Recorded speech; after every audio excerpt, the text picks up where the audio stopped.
Hey Fivers, welcome back to another episode of 5 Years to 40, the podcast and community dedicated to millennials who are talking, thinking, and taking tremendous steps throughout their 30s so they can have a fascinating and a fabulous 40-year-old life. My name is Anisha and I'm the host, and on this channel we like to keep our conversations around 4 pillar topics. We talk about health, we talk about relationships, we talk about our career, and we talk about our finances.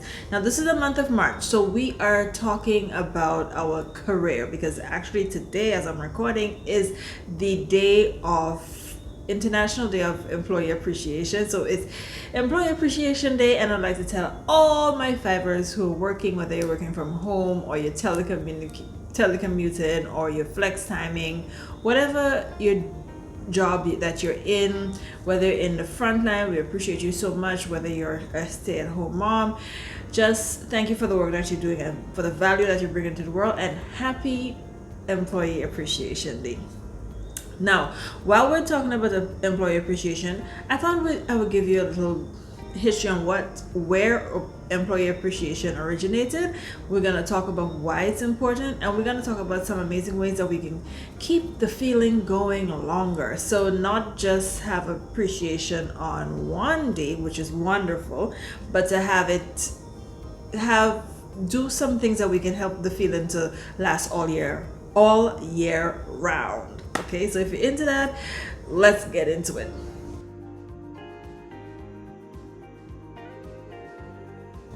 Okay, so the first thing I'm going to share with you is the history of Employee Appreciation Day. Employee Appreciation Day actually started in 1995 by a gentleman called Dr.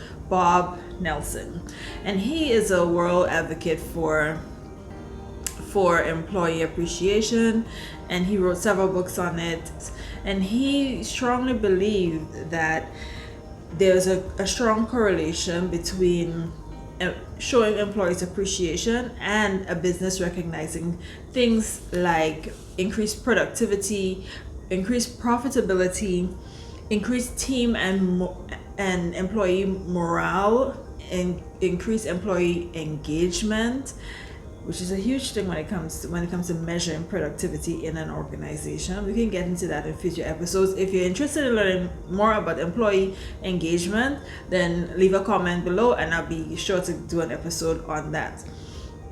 And yeah, so employee appreciation is linked to a number of things that are tangible for an organization. So you might wonder, well, why do I need to show people appreciation? They're coming to work and they're getting paid. Why do I need to show any more appreciation than that?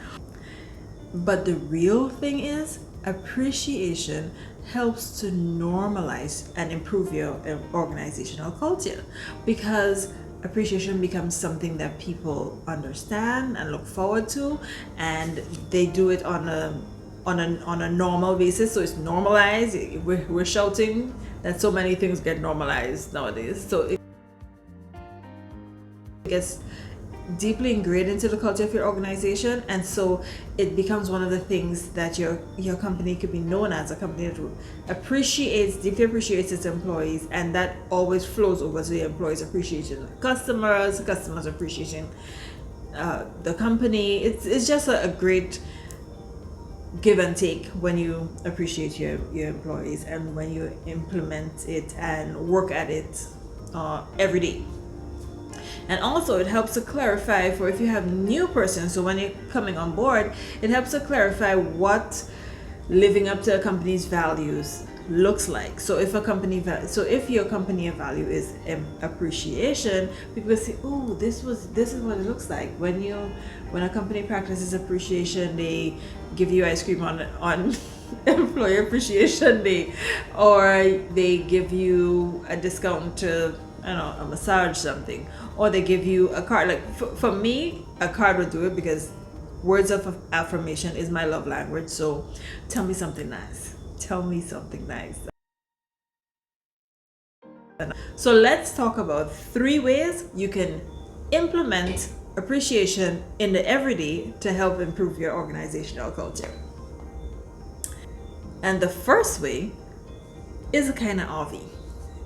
You can increase employee appreciation by showing appreciation and recognition. Make it something that you do on a consistent and regular basis. So let's say you decide that if you are like a team leader, that you're going to you're going to set aside some time in your team meetups or your morning meetups or whatnot to dedicate towards employee appreciation and recognition. Whether it is you take 5 minutes to call out, some people who would have gone above and beyond, whether it is you allow people, there's a segment in your meetings where people can cheer on their peers to say, during last week, I saw the way you handled this customer and I thought it was exemplary, and I think that you should be recognized for it, and I appreciate working with you because of that.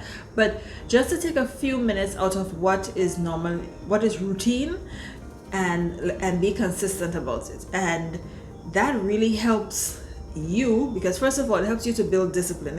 It takes discipline and courage to implement something like that. To say, every week I'm going to remember to compliment somebody on my team every day. So it shifts your focus from, it enhances your focus, not shift it enhances your focus, because now you're not just looking to see the work is getting done, you're looking to see, this is an opportunity for me to say that this person did really well. I'm gonna save that for our meetup to mention that the person handled this situation very well, or handled themselves very well, or went the extra mile. So it helps you with discipline. And of course, as you're doing it, your team members notice that you're noticing.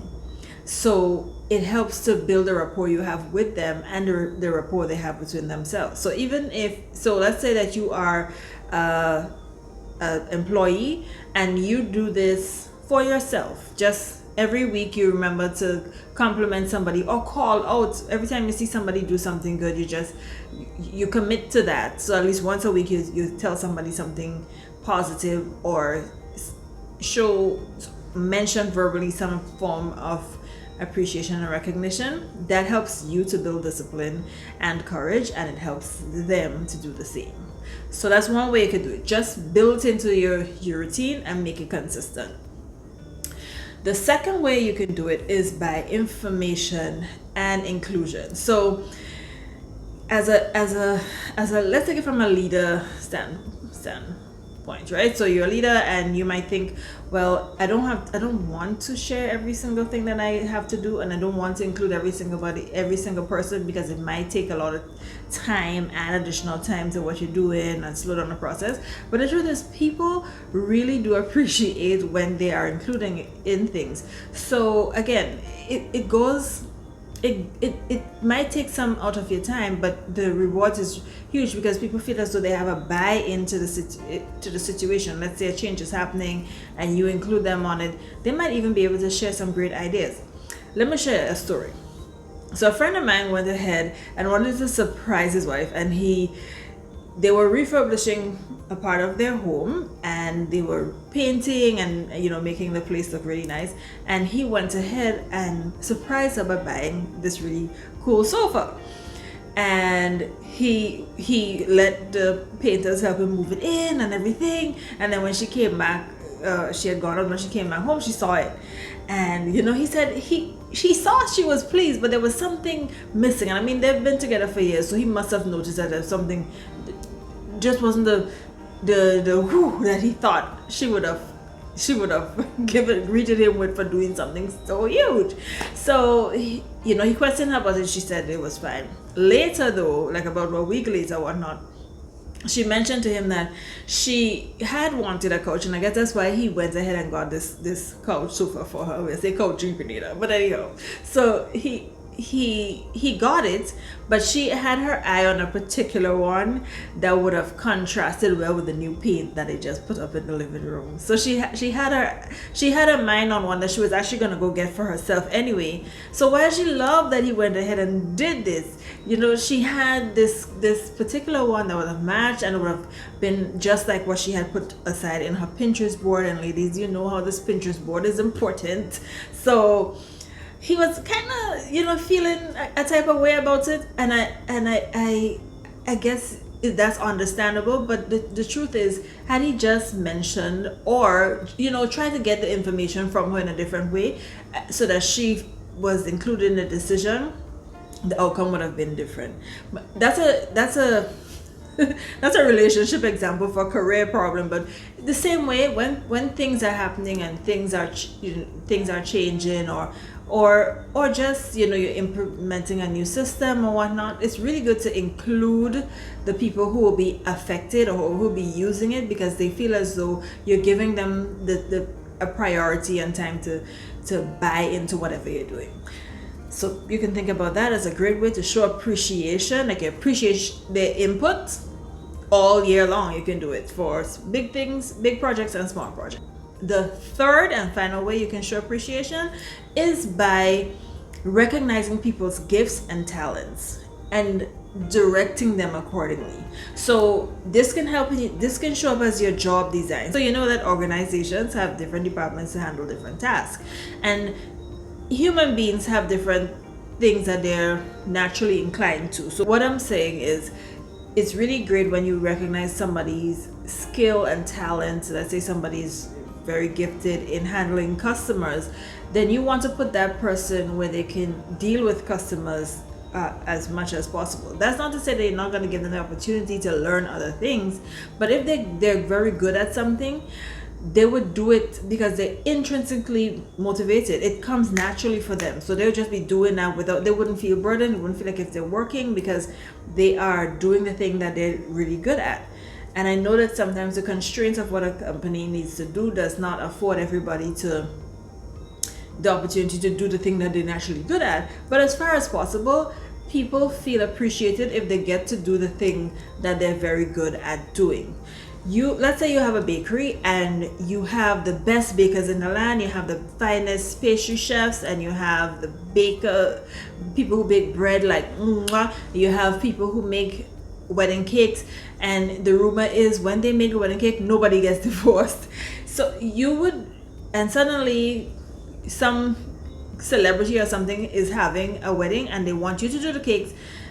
Are you gonna then say, oh, okay, I know what I'm gonna do, this person is fancy, so I'll let the pastry chef bake the cake? No, you're gonna want your team, your people who are very exceptionally good at baking wedding cakes to come on board, to get their ideas, to sit down with the clients and to produce this cake that will be exceptional, because that is their area of genius. And you wouldn't risk the reputation of your company by putting your pastry chef, as good as your pastry chef is, never mind he studied in France, never mind he did whatever, you wouldn't risk it, because that's not his forte. You could put him on the reception plates, right? He gonna make all the fancy pastries for that. But the idea is, when people are doing the things that they are good at and being able to use their genius, they feel appreciated and they feel empowered. And so that is just a great way you can show appreciation all year long, by being a little more deliberate with how you design your work plan, so that people are better able to use their gifts easily in an organization. It helps you and it helps them. They feel as though you honor them. They feel as though they can give you more because they're part of the team and they get to do the things that they love. It's like if they're not even working a day in their life. So that's a great way to show appreciation. And that's it, guys. That's the 3 ways that I think we can help each other to have Employee Appreciation Day all year long. Think about it, talk about it, let me know how you feel about it. Put your comments in the bottom of this video, and of course continue to follow me on Instagram. Tell your friends about this, share this video if you think it's something that can add value to your family, your friends, and whatnot. Let's grow this channel, and of course let me know your thoughts and ideas for future episodes. I really do love that you spent the last 15 minutes with me, and I hope that you're back for the next episode next week. Yeah, that's it. Thanks for joining me. Stay safe, be well, keep doing the most. Bye. Mwah.